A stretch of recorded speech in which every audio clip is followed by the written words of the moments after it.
Сәлем достар, бүгін ең оңай әрі дәмді банафи пай десертін дайындайтын боламыз. Ол үшін 300 грамм печенье, 1 банан, 200 грамм клейгей, вареная сгущенка және де 150 грамм сары май қажет. Алдымен печеньені блендерден өткізіп ұсақтап аламыз. Болған соң бөлме температурасындағы сары майды печеньемен жақсылап араластырып аламыз.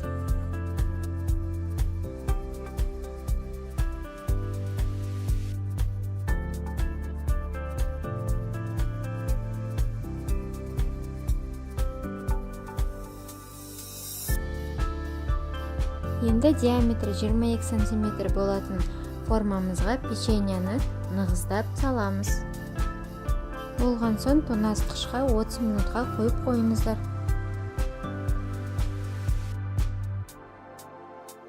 Ал енді кремін жасауға кірісейік.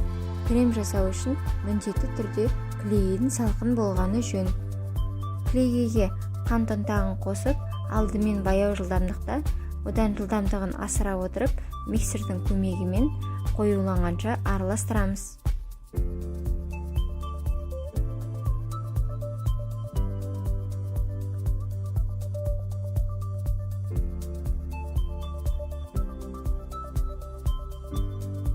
Жарты сағат уақытымыз өткен соң печеньенің бетіне вареный сгущенканы жағамыз.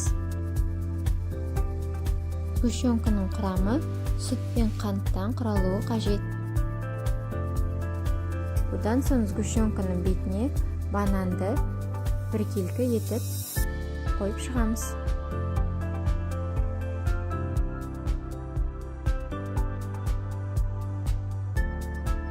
Енді кондитерлік қапқа кремді салып, өзіңізге ұнаған формада бетін әрлесеңіз болады.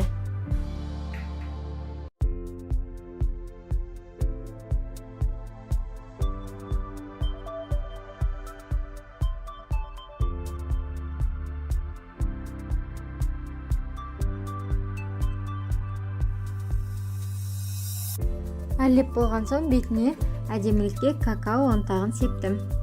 Мінекей біздің пирогымыз дайын. Кез келген дастарханның сәні болатынына сенемін. Ешқандай пештің көмегінсіз оңай әрі тез жасалатын ең дәмді пирог. Менің арнамнан балаларға танымдық ойындар мен ойыншықтардың түрлі жасалу жолдарын таба аласыздар.